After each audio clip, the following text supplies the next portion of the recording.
Money, it is energy. I really have viewed it as a portal into the relationship with myself. I don't need a certain amount of my money in my bank account to tell me that I am successful. I am successful in this moment. I am enough. Greetings, I'm Carl, and this is another episode of 50 Fires, the podcast about money and purpose. And that is a quote from my guest today, Breanna Blainey. I'm so excited to share this conversation with you. Breanna is a financial wellness leader, entrepreneur, and co-founder of the brand new Anya Institute for Human Revolution, which is an 8-month program that begins this May with its first retreat and nearly full first cohort. Breanna's journey is anything but linear.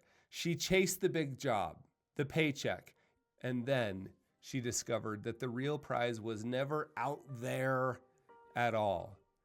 This conversation is about rebellion, control, and the radical idea that maybe you don't need to fix yourself with money because you just might already be whole. So with that, let's jump into my conversation with Breanna Blainey.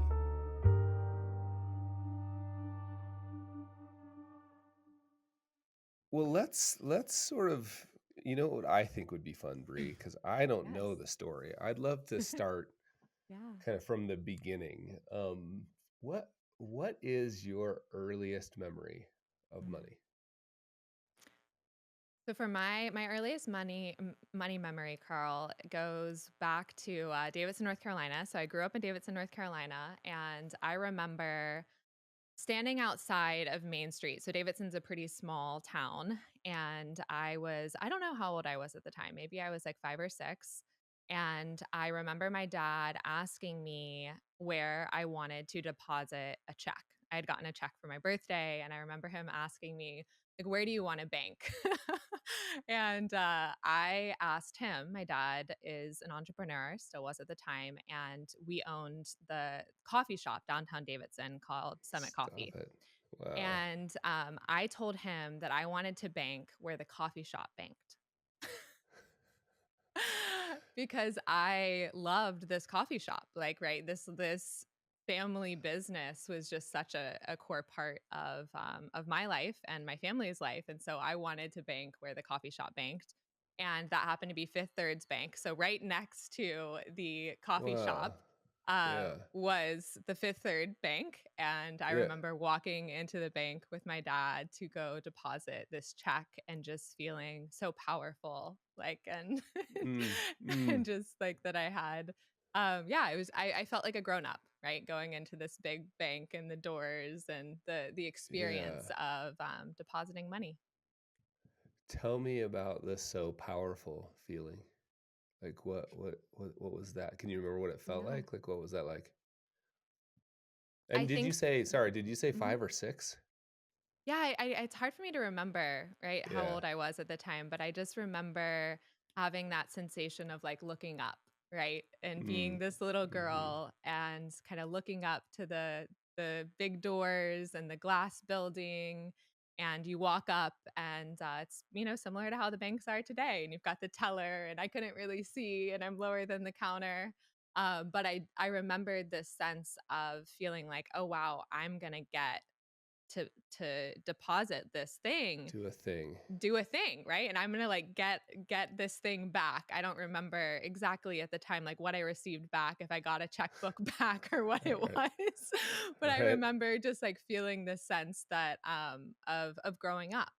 And I think that I had always, and probably throughout my life, I've always had that sense of wanting to, when I was young, I always wanted to be like, I aspired to be like the women that I saw, right? The woman that I Mm. saw in the magazine, or like the woman that I saw that was doing the corporate career, and that was always what I aspired to be. So I think even at that really young age, I felt that sense maybe of doing something like that the big kids do. Right. That idea of power is so interesting to me. We yeah, just recently, in fact, in an episode with Neha Rausch, she wrote the book The Power of Pause. Mm.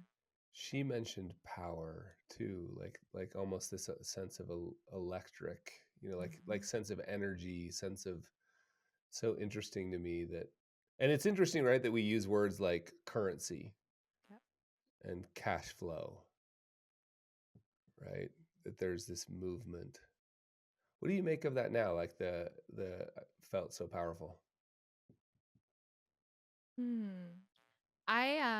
And I'm sure we'll get into this more, but like my relationship with money has evolved so much Mm, over the years. And I really view like my relationship with money and advisors, their role, and all of this work in the financial industry around people's relationship with money. I really have viewed it as a portal into the relationship with myself. And I mm, think that that's the mm-hmm, opportunity that we all have. And that's what's so fascinating about money is that it is this portal into your relationship with yourself. And that money at the end of the day, it is it is energy. And I think early on, I really viewed people who had money as people who were powerful, probably, right? And a lot of the story around my childhood experiences of money and some of my, we want to call them money wounds, like deal around control. I never wanted money to control me. I grew up in a household where I never wanted for anything, but I definitely saw the dynamics of money that were at play. And why the reason I decided to go into finance was because I wanted to have financial freedom. Right? I thought that if I could make money, that was going to create this sense of freedom, right? That I wasn't going to be controlled by this thing that I saw around me that was like controlling so many others. And so I think early on there was this association with money and power, and that has been a narrative that I have certainly rewritten mm, within mm. in myself.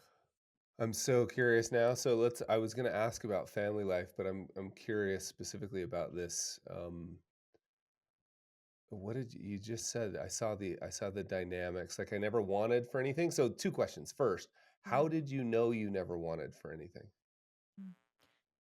I I think when I grew up, my parents always provided for me. I mean, I remember walking into a store and saying like, "Oh, I really love that shirt," and my parents buying it for me. Or just like that sensation, another like really prominent memory of money from my childhood was Christmas. Christmas morning, like we would, my sister and I would be so excited, and we would go sit at the top of the stairwell down. We lived in a two-story home, Right, pretty right. modest home, and just Yeah, like being so excited, but we could see the Christmas tree and the presents around it. And every year, I would be in awe of how many presents there were. Like, I thought that I was just the most, like, fortunate, abundant kid, and I had no idea how my parents afforded it. I yeah, believed in Santa Claus. right. I mean, probably so, like, for more years than probably many kids do, because I was like, "There's no way that my parents could buy me all of Right. this." Yeah. And so it's just interesting. Yeah, again, just the formative experiences around that. I really felt like I never wanted for anything. I was very cared for and provided for. And to this day, I've always felt like, and I'm very lucky to be in that situation that my parents would do anything for me. If I needed Yeah. something, they would Yeah. provide for me. Yeah, and what are some of the dynamics you were pointing at that you saw going on? So, I think two primary things. One, entrepreneurship that runs in my Yeah, genes, right, right? right, My right. dad is a very free spirited and risk taker and wild man and has such a zest for life. And I see a Mm, lot of his characteristics with me, and even with me starting this business and our conversations around it and his fear, for me. And it's so interesting when we have those dynamics that play out, and we can get into a little bit more about mindset and conditioning.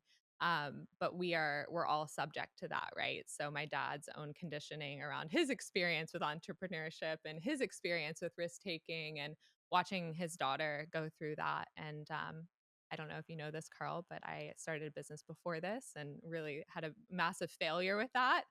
yeah, Lost a lot of yeah, money. And so there's just been all of those stories and all of those experiences compound and, make us who we are today. So entrepreneurship was for sure a really big one for me. How Growing did up. that, before you move on, how did that play Yeah, out? Like, did you see the fear? Did you see the risk? Did it ever, like, I mean, did it ever come home? for Like, sure. yeah, talk a bit about that to the Yeah. degree that you can. I saw the pressure. Mm, And I think that there was always, my dad had Summit Coffee, which was our family business. And, I painted the walls and that thing and had my birthday parties there. But my dad also at periods went and had full-time jobs. And, I could see, even though I didn't know what was always happening, that there were financial implications to those decisions. And between my parents' relationship, my mm. mom, all used to say that the coffee shop was the other two kids she didn't have, so I think that there was also just this sensation and that knowing of trade-offs, and me realizing the impact, right, that these choices that we have on other people and people in our life. And then ultimately, my parents got divorced when I was a teenager. And so I definitely saw just like the dynamics of that. And then that kind of leads to the second major thing, I think, around my own relationship with money, which goes to this aspect of control that I mentioned earlier around not wanting to be controlled by money. And just seeing how, even though my parents have a very unique relationship of still being, there for one another, which I'm very grateful for, that my mom was a stay-at-home mom and she had been out of the workforce for so long. And so the way that she then had to rediscover herself, and she went back to nursing school and has had a whole second career from that. But I saw the impact, that had. And again, I think that fed early on this narrative of I don't want money to control me. I don't want to have to make decisions around money. I want to be able to create this sense of freedom. If you had to sum up your life to that point, let's say 18 years old, if you had to sum up your relationship with money to that point in a word or two, what would you say? I mean, the word that comes to mind again is control and Mm. rebellion. I guess control Mm, and rebellion. So it's almost like um, power, control, rebellion. Like there's these mhm. three like forces kind of at play. Like it's this powerful thing. I don't want it to control me, but I'm also gonna like rebel against it. And I'll share this story with you, Carl. So after I graduated college, I went to UNC for undergrad. I moved up to Boston, and I started working in my first corporate job, and I lived in this incredible apartment on Commonwealth Avenue, and it was literally like right behind Versace. So if you've been up to Boston and like Newberry, all of these really nice stores, and I would walk home from work every day and I would walk by Bose and like the headphone company. And I remember um at this age, like I didn't have a lot of money. Like I was paying for all of this on my own, and I really wanted this pair of headphones. And I Right? ended up buying this $450 pair of Wow. headphones. And I Right. did not have the money for it, right? Like I did Yeah. not have the money for it. But it started like these were some of the unconscious patterns that were playing out because I didn't want to be controlled by this thing. I didn't have the money to buy it, but I did it anyway. And I still have the headphones, ironically. And I like look at them, Right. wear them all the time, and I'm like, well, at least you were worth the money, I guess. But it was just like there's when I reflect on my own story and I see how some of that conditioning played out, right? Mm. Like I didn't have the money to buy these things, but I was rebelling against this force. It was all psychological, right? It was Yeah. all It's a psychological. It was story. all in my story, all in my head around like, well, if you want it, then buy it because you're not going to let this thing control you. What force were you rebelling against? I was rebelling against the sense of like control, right? That this money was going That to anything had control over that you, like anyone had that. control of me, right? Right. Exactly. And Anything so, or anyone. Wow. yeah. Hmm. We'll be right back with more from 50 Fires. Welcome back to 50 Fires. When did you, so we're at State Street Bank, we've got the headphones. When did you wake up to all this? Like, when did you discover, like, whoa, this isn't what I thought it was going to be? How come I don't feel better? Mhm. What woke you up? I really think it was the sentiment. Like I was sitting in this corporate job going to work every day, and I had just this realization that I was like, whoa, I have been working towards this my entire life up until this point, and I'm not feeling the what I thought I was going to feel. Do you remember when or where or how you had this realization? I don't remember if it was, I think it was more of a compounding effect. Like, I don't remember it Mm-hmm. just being like one day I just sat Mm-hmm. there and was like, this is it. But I did, I think it was more of that compounding effect. And Mm-hmm. then also just I had asked myself, like, well, when did I feel, like, when have I felt the sensation that I am looking for? Right. Or like, when Hmm. have I felt this sensation of feeling whole or complete? You actively started asking yourself that? Yeah. Like, I think that yeah, and the answer to that question, Carl, for me, had been yoga.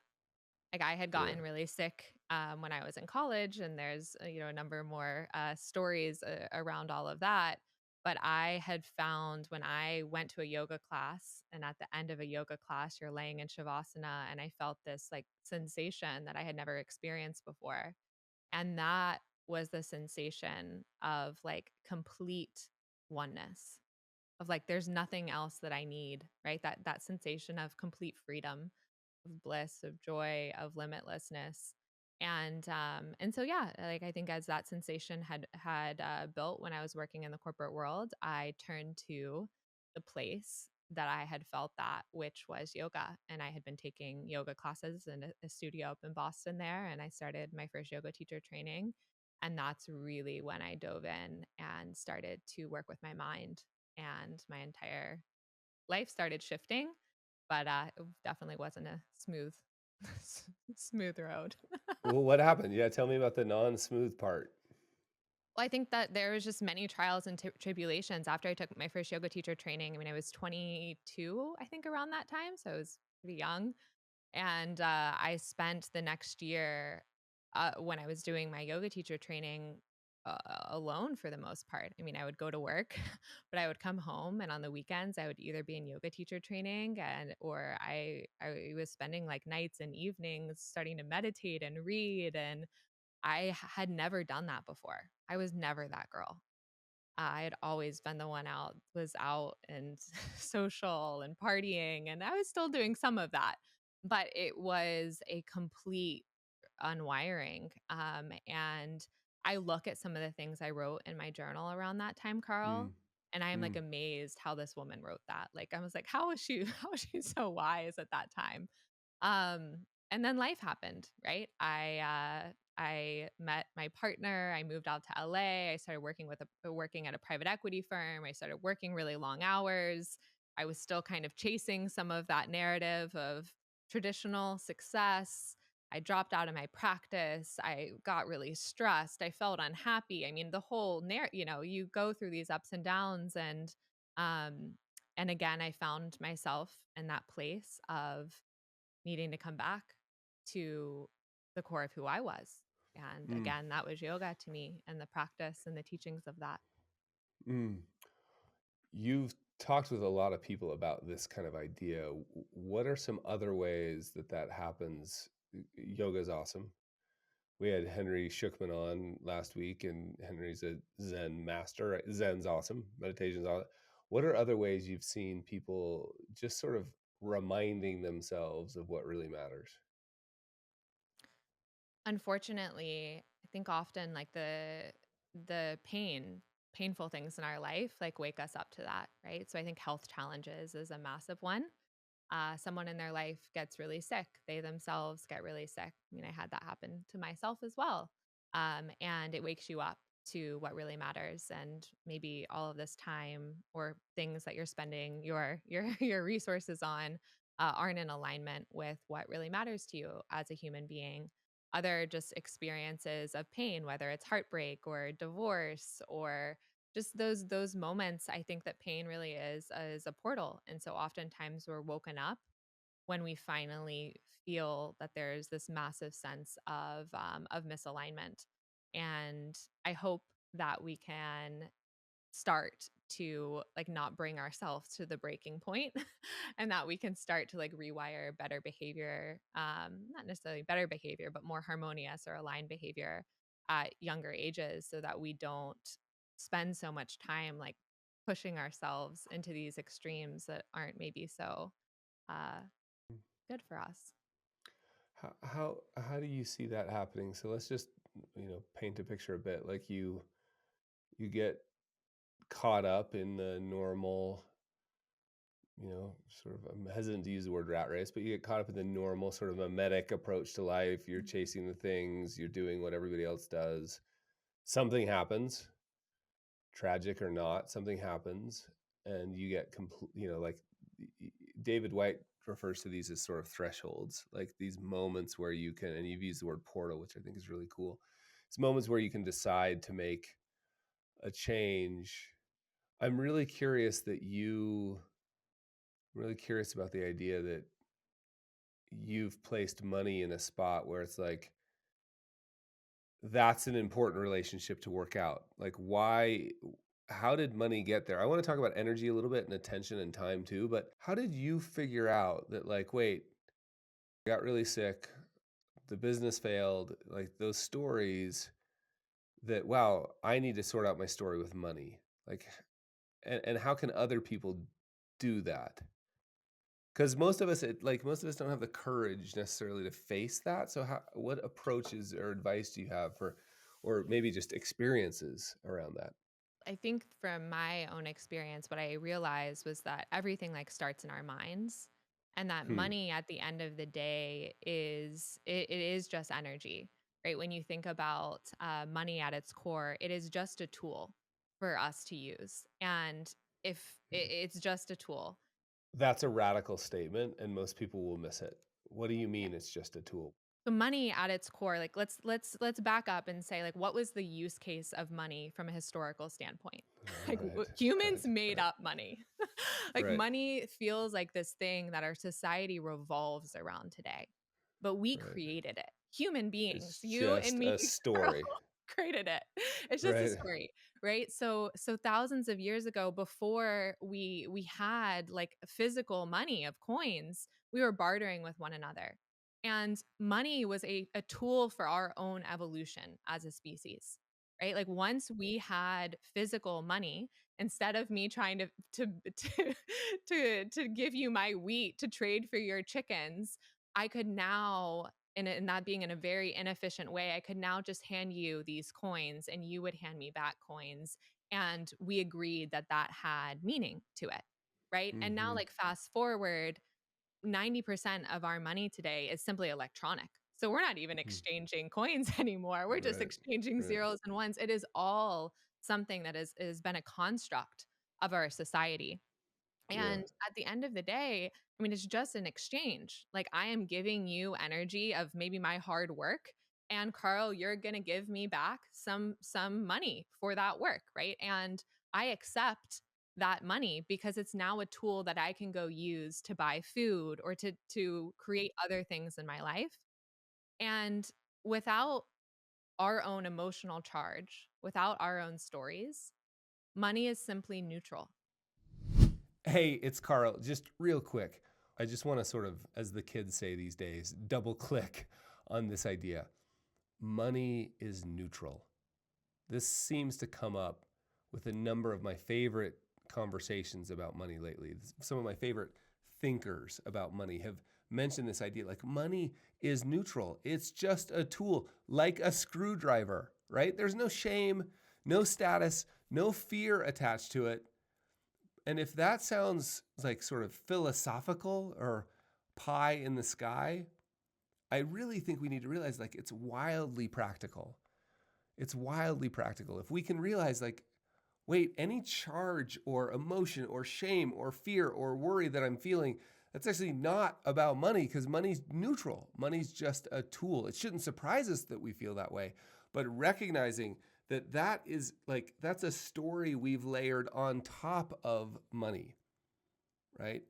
And Bree's about to show how that shift can change every money decision you make. Making that shift to realizing that money is neutral, it's just a tool.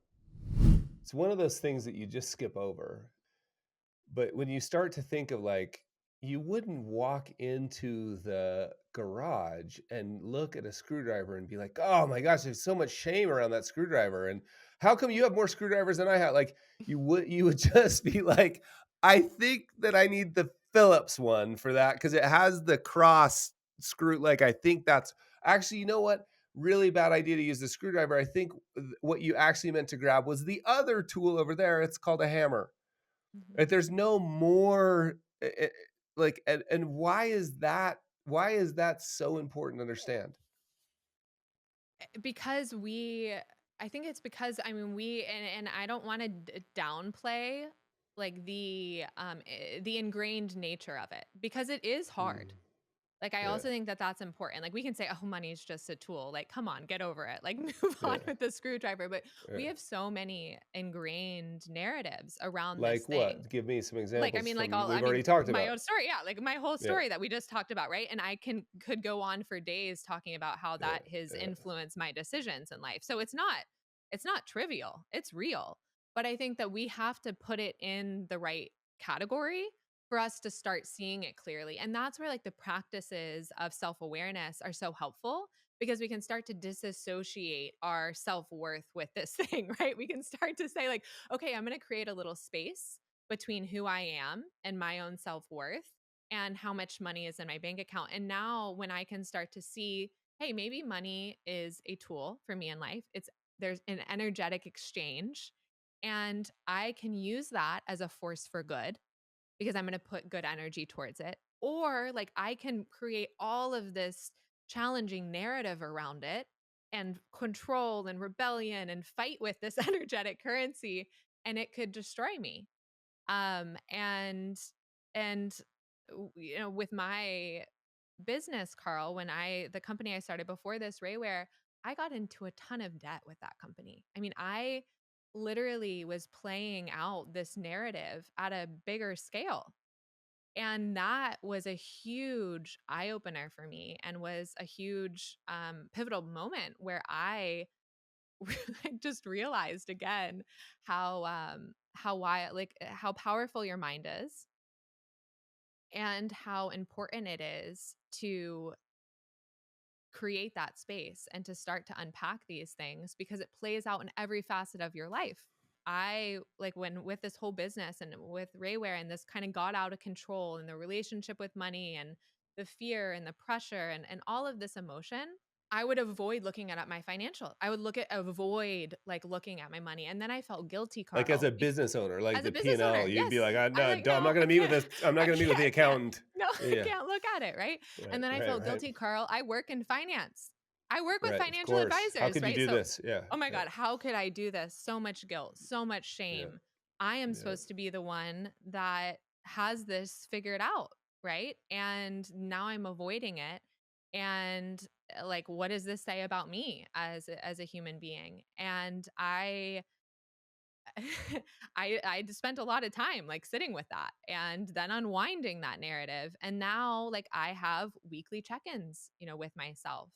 And I put a lot of structure in place in my own life to heal that. But so much of it at that time for me was still unconscious. Like I wasn't aware that I was doing it right, even, right, right? And I think that right. that's the challenge that most people find themselves in. If you're listening to this and you're like, "Oh Yeah, God, I feel that." Like, have grace for yourself. But I think that yeah, that's the opportunity of the awareness of, if you're constantly feeling this emotion yeah, around it, how do you start to actually address and move through that? Because at the end of the day, emotions are just energy in motion, yeah, and we get stuck in them. And because money is an energy, there's so much emotion around it. And often we haven't allowed ourselves to process that emotion. We've just kept it. yeah. Yeah, there's so much to unpack there in the sense of like the unconscious behavior that is hardwired for good reason, right? And that it's a version, it's a form of fear that is wired to keep you safe. And it has probably kept us alive as a species. So it's really, really valuable. It's just misapplied, right? What's the word? Maladaptive, right? At one point it was adaptive behavior. It's now maladaptive. And you're just like, I'm just opening a letter. But it makes sense to me that like when the market gets scary, Mhm. for to use so almost like, Yeah. trite analogy, but when the market gets scary, I feel that in my chest the same way I might. In fact, there's been good research on this. Wired in my brain, I feel it in the same part of my brain as I do mortal danger. And so learning, and then of course we create space around it and we try to rewire the grooves and all of those things. But the very, very first thing is to make the unconscious conscious. Freud said, right? Like until you make the unconscious conscious, it will drive your life and you will call it fate. I guess maybe two tools around that, if it's helpful, Carl, is like Yeah. the first one is it is the awareness. To me, like I call it the triple A's: awareness, alignment, action. Like we have to be aware that the thing's happening, then we can create alignment, and then we can take action. But even before we can do that, like when the things are things feel crazy, the biggest thing is to just pause. Like so often we're just in that reactive state, right? Mm-hmm. Like Mm-hmm. feel that sense of panic. And I shared this just around the recent market downturn. It's how do you just center yourself first, right? Take a deep breath. Like what is a tool to center yourself, whether that's your breath or whether that's like grabbing a cup of tea and allowing yourself a minute to just like calm down, and then assessing, are you actually in danger? Right? Is Right. the tiger fighting you, or is there something that you actually need to take action on in this moment? Probably not. And then being able to come back and like lean into your values and lean into why you're doing it, and then being able to actually like move on from that and brush off that experience. Yeah. Let's talk, because I think it'd be really useful to talk a little bit about alignment. Mhm. Why is that? Tell me what you mean by that, and then let's talk a little bit about how you do it practically.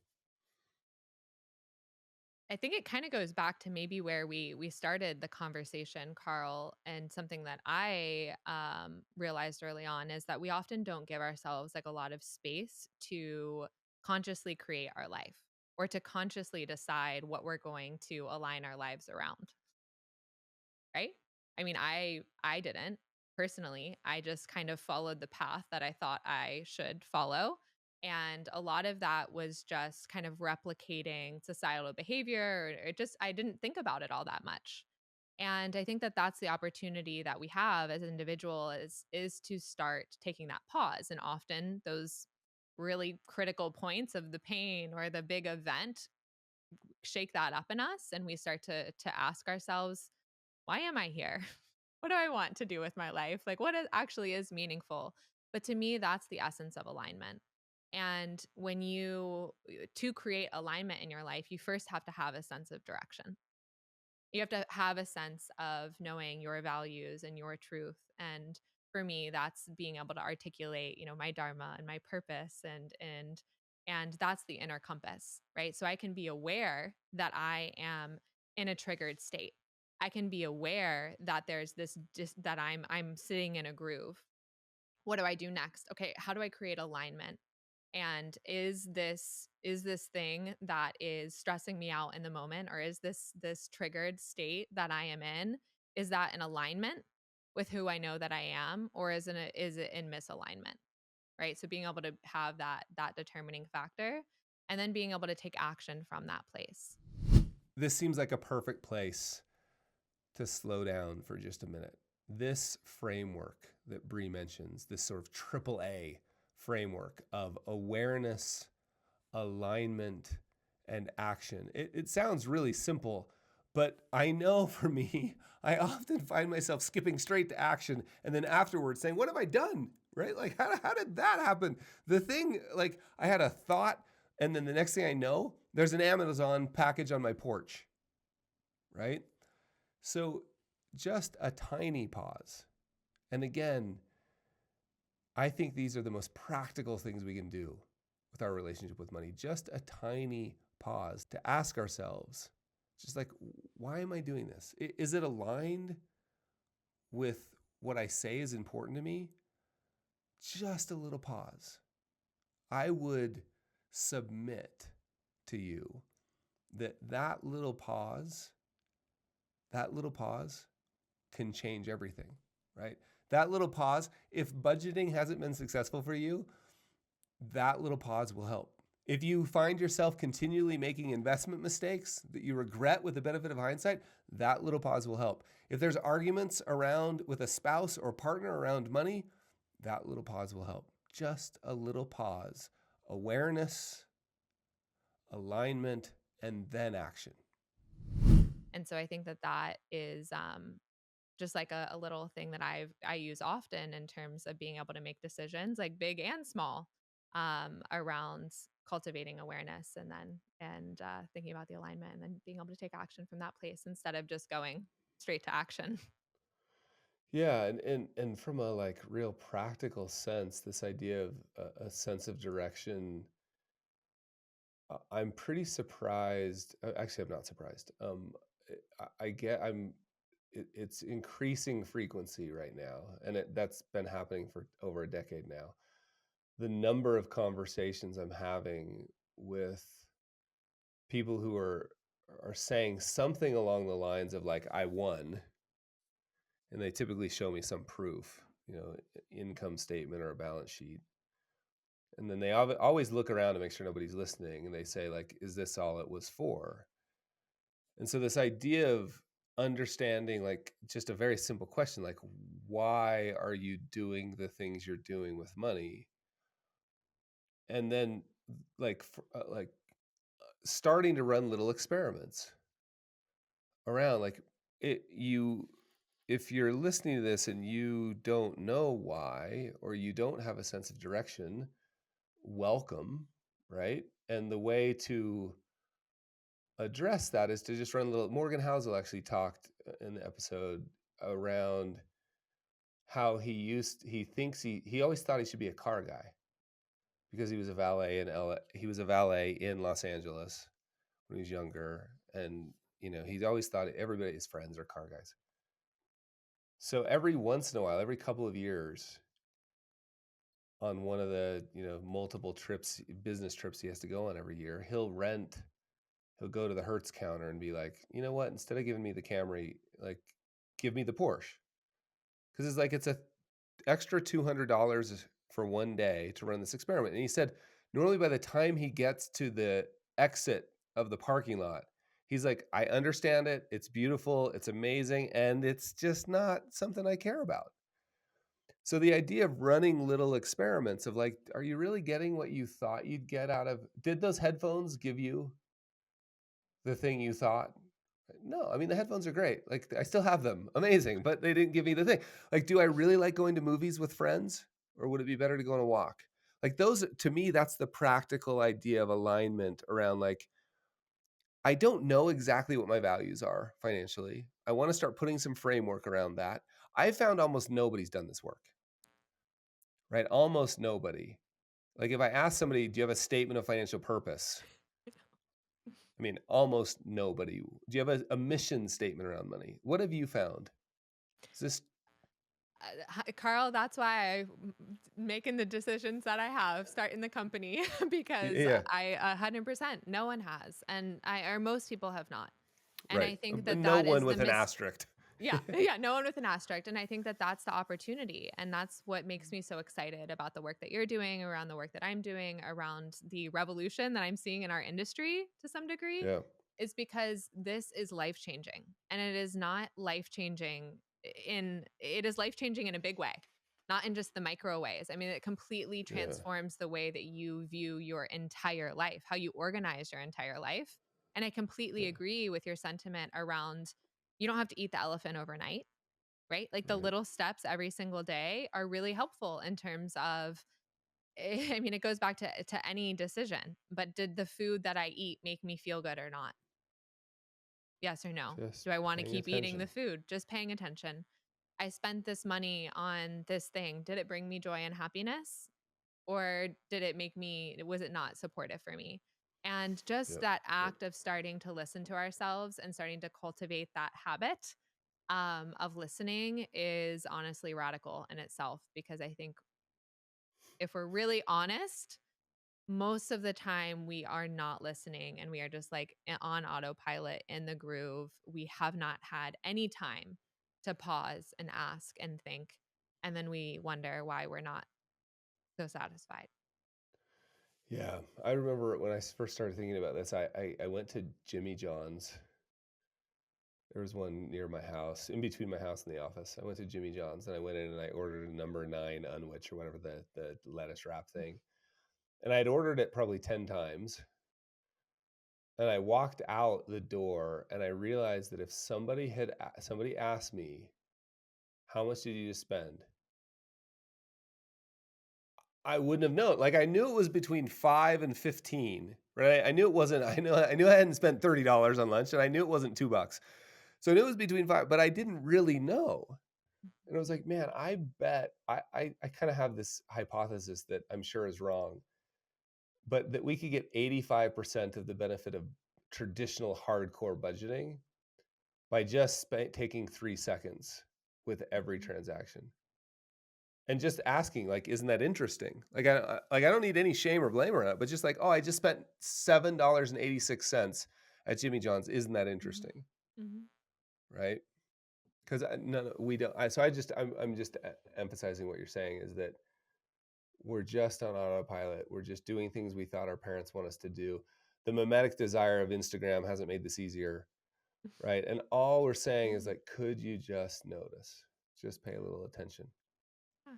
And I think that it goes back to that question of having to ask yourself of what really is like what is the goal? Like you get this life, right? You get this beautiful experience of being here.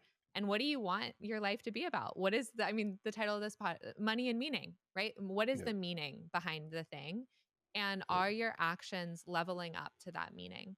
And to me it's even less about budgeting. Like for me that didn't work for me like the Right. budgeting, the intensity, like that Stop just it. made You're me not feel allowed to more say that. Like control. you have to, what do you mean? You don't track every cent in a little No. notebook that you carry around? Yeah, like it just that Heresy. yeah, Harris, I mean it just all it evoked that wound of control, right? And that did not Yeah. work for Yeah. me. Yeah. To Me neither. me, what really worked was saying, I want to live a fulfilling life.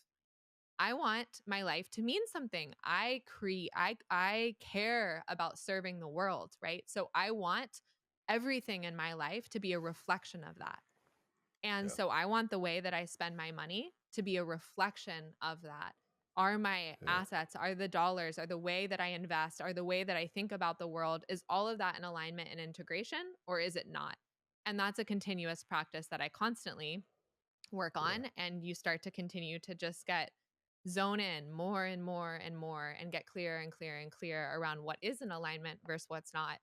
And when you fall off the path and accidentally make choices that are in misalignment, those are just an opportunity to learn and to evolve and make better choices in the future. Yeah. It's so interesting. I part of the reason I think this is so uncomfortable for me and so uncomfortable for so many of us is it it turns out that it's a portal into your relationship with yourself, as you said earlier, right? Like, and we tend to run from those. But I've been fond of saying lately, like, if I have broccoli between my teeth and I'm about to go into a meeting, I sure hope my friends would tell me. And I think money is one of those things where we can, if we start to just pay attention a little bit, we'll start to see gaps between what we say we want our lives to look like and how we're actually using our sources of capital. And I kind of want that information with appropriate rest and grace. I want that information so I can slowly try to align it. And like you said, that's going to be That's a lifetime practice. It's never Mhm. fixed. Let's do this. Bree, I'd love to know, what does enough, how do you think about enough now?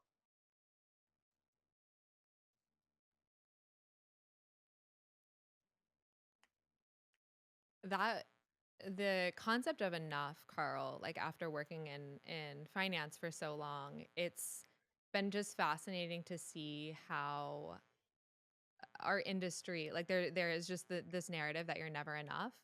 And so for me, I completely disassociate, not disassociate, but I would just say like I firmly believe that I am always enough. Like the whole concept, like I don't need anything.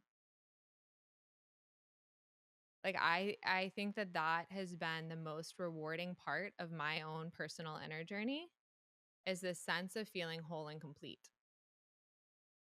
And that I am fully and utterly and completely enough, like as I am. Like I don't need, it is such a freeing, and that is the only that is the only way to receive that. It's like I don't need your validation that I'm enough. I don't need my partner to validate and tell me that I am enough. I don't need a certain amount of my money in my bank account to tell me that I am successful. I am successful in this moment. I am enough in this moment, and I'm completely whole and fulfilled and complete in this moment. And to me, that is actually like where radical transformation comes from, is from really feeling in your own body that you're already whole and complete. I actually like really, I'm not a big fan of like healing money trauma, or even using that terminology around like you need to be healed. Like there's just like there's some of that narrative like in the wellness culture at least, and to me that's not it. Like you don't need to be healed. I'm not going to heal you. You are already whole and complete, and you can continue to evolve your own self, Mm, and to heal yourself, but you're not going to be healed by an external source. mm. This is supposed to be rapid fire, but we can't with that answer. It's so interesting. Yeah, if you're insecure with money, more money won't solve that problem. And it's interesting to think about that in relationship to enough. So you're saying that, I mean, there's two things I want to say. One is, I can feel like I'm enough now, dot dot dot, and want to be a little better. Like my relationship with my wife is the best it's ever been, and I sure hope it's better tomorrow. So those can be mutually exclusive truths at the same time. Those are not mutually exclusive, is what I mean, like competing truths at the same time. But what you're pointing to, like I am, like there's nothing to fix, I'm enough. Are you saying independent of external circumstances? Like I'm financially enough right now, independent of external circumstances, I can have that feeling. Yeah, I mean, but also I want to touch on what you just said, Carl, I guess, and then I'll answer that too. Is like, yeah, those to me. I have an insatiable desire to want to continue to grow and get better. Like I love that, right? And I have extreme room for improvement in every aspect of my life, Yeah, for sure, yeah, right? To be a yeah. better partner, to in my relationship, to be able to be a better human being, to like serve others to greater extent, all of those things, to have a better relationship with money. I continue to do that, but that doesn't have to come from a sensation that I am broken in this moment. And I think that that's often how we think about it, is like we beat ourselves up that I'm not good enough, that I am not enough, that I don't deserve this. And that is the narrative that we keep like spinning in our minds. And then it's really hard to grow because we're constantly in that narrative of we're not enough or we're less than. And so I think that that's just, it's a different way to approach it. And that's what I feel like that that's what meditation and a lot of these ancient teachings help you cultivate, is that inner sense of peace, of wholeness, of completeness within, of knowing that like we are operating in the external world and money is a part of that, and that we have to figure out how to operate in that, but that the real power comes from not letting the external choices and sources drive you, but that you can have an internal relationship and know who you are and have a sense of self-worth that is completely dependent of what happens outside. So I've had some hard things happen recently, and I could have let that derail me, or you can let that, like I've said, unveil and uplevel you. And again, it's your relationship with that thing, not the not attaching to the thing itself. Yeah. What's one small practical thing somebody could do like this week to feel more aligned with their money?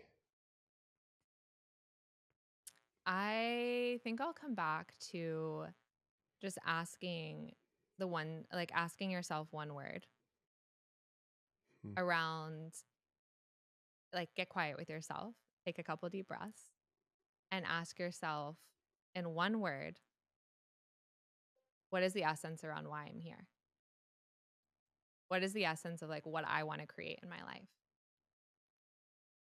And whatever that one word is that comes up, I would let that be kind of the guiding force.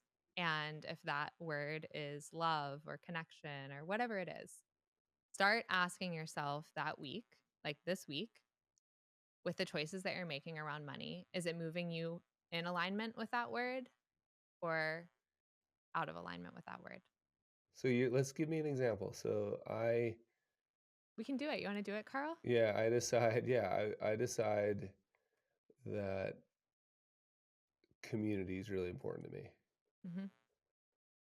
What did you say? That really describes like the essence of why you're here.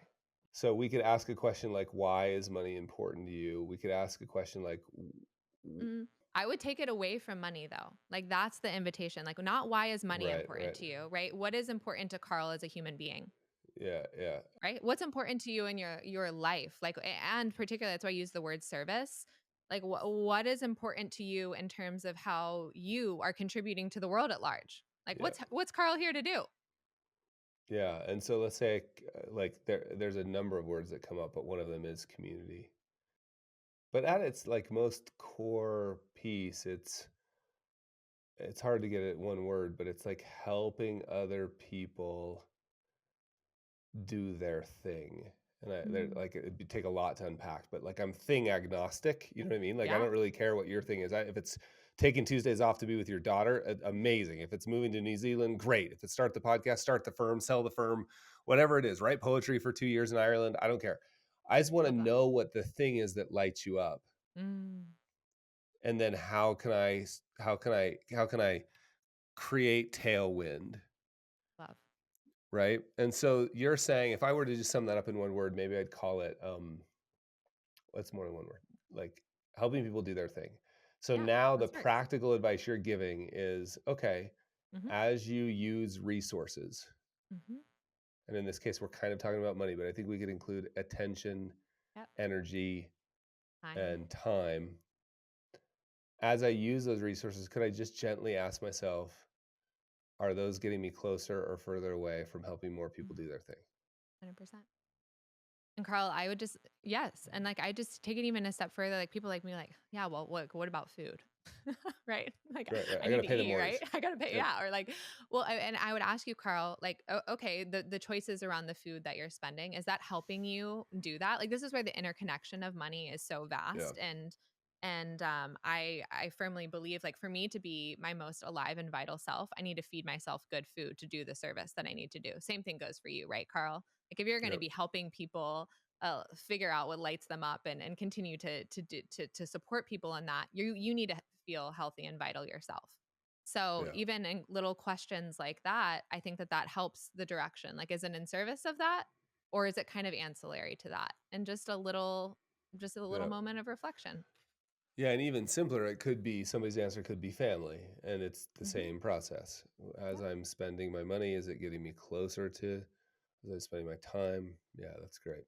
I'm curious, like when it comes to money, what are you most afraid of? I guess two things come up, Carl. One is that sensation, and definitely been working on this and like even sharing so publicly on this podcast is like being found out, right? Mm, It's like, oh God, like I don't have it all figured out, or like I've taken risks that maybe from the mm, outside perception of having worked in finance, like people might judge me for, mhm, right? Like, oof, scary.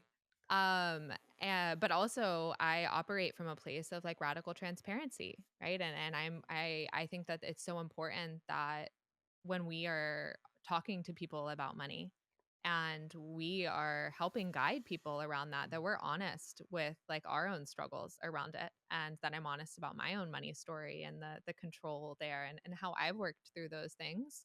So I think that that is certainly one that mm, comes up in terms of what scares me there.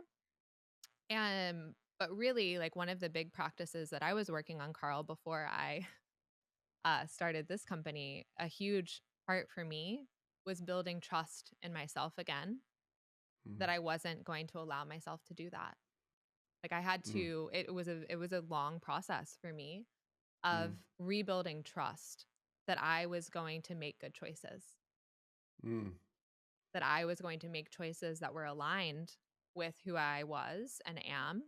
And that is a continual process. And I have a lot of structure and systems in place in my life right now to help me mhm, help me hold myself accountable, that I am making decisions that are going to be good, that are in alignment with the vision that mhm. I've set out for myself. And what happens when you make a mistake? So you make a bad choice. Yeah. To me, it's around like the recognition of it early. So like that, it's kind of Mm, of that pattern recognition. It's the same thing if something, if you like get in the triggered state, right? The email comes in and you kind of get in that spiral. We are always going to have those pings to some degree, right? It's really hard to like fully get. That's the journey of a lifetime, is to have that email around the IRS not cultivate that ping reaction anymore. But to me, the opportunity is like, how do I cultivate awareness of it as quickly as possible? And then how do I move through it as quickly as possible? So in previous times, I would like avoid it, right? hmm, Let's throw it under the rug. Like, okay, like I'm still kind of, I'm not sure. I'm kind of scared. I don't know what to do here. I made a bad decision. I don't want to tell anyone. Like that's the spiral. mhm, Now, radical transparency, weekly meetings with yourself. You made a poor decision. Okay, that's okay. Let's own that we made the poor decision. Let's ask right. ourselves why it happened. What can we learn from it and move on? Yeah, yeah. And clear it, Clear it, right? essentially. Yeah, Yeah, yeah, exactly. It's like yeah, clear it from the psyche so it doesn't bog you down anymore. And how yeah, can you make that cycle as quick as possible, like that full flow through, so that it doesn't just like weigh you down? And I think that that's what happens often, is that we've got all of this money stuff and it's not really money stuff. It's really life stuff and emotions that are like weighing us down. yeah, And really, if we just kind of go in it and say, hey, you know what? We're just going to face this thing. We're going to own this decision that we made that wasn't a good one, or yeah, wasn't totally in alignment with us. And we're going to forgive ourselves for it and move on. yeah. That's amazing. Let's pretend like I'm doing this show 20 years from now, still, Mm. and I have you back on as a guest. What's one thing that's not true today that you hope will be true then about money? Mm. I hope that in the future, we've completely evolved as a society, our relationship with money. I think early on, right, when I was thinking about this, like before we got on today, Carl, that we created money Right. as human beings, right? And we have created all of these systems around money. So, what if we could create a different reality where like money was an output again of like an output of our lives, and we can build that harmonious relationship with it, but it is not the ultimate pedestal goal. Like to Mm, me, that's really what I hope that we can start to rewire, is that we're not looking at people, we're not judging human beings by how much money they have in their bank account. Mm, Like that I can sit across from you, Carl, and look into your eyes and look into an eyes of someone who is homeless on Venice Avenue and like have the same amount of respect and love and care and just like the humanness, right? mm, And I think that that aspect of money is energy. And if we are really orienting our lives around purpose and meaning and love and connection, that there's mm, plenty of resources to sustain ourselves as a population. mm, But the cycle that we're in right now, I think is very different than that. And I think that we have a really big opportunity to start to reorient and to reallocate capital in a mhm, way that is a reflection of like who we actually are as human beings, not our wounding as human mhm, beings and our fear and scarcity and not enoughness. That if we all started to operate from that place of, hey, I'm enough, and you as my fellow human being brethren, you are also enough, and like I want to love and support you, and I know you're going to love and support me, what we would be able to mm. create. Amen, Bree. Yeah, I look forward to that conversation. Me too. I think it's Yeah. possible, Carl. I think it's Uh, possible. so good. Bree, thanks for having this conversation. No, of course, Carl. Thanks for having me. I appreciate it. I hope you enjoyed that conversation with Bree as much as I did. And what's interesting to me is that was supposed to be a conversation about money, right? It turns out it was a conversation about coming home to ourselves, right? About getting clear about what we really value and then using money as a tool to express that. Bree reminded us that you don't have to earn your enoughness. You don't have to buy your freedom. You already have enough right now. And from that foundation, money can become what it was always meant to be. And the only thing it knows how to be, just a tool when it's appropriate. So, with that, thank you for listening. And that wraps up another episode of 50 Fires, the podcast about money and purpose. I'll see you next time.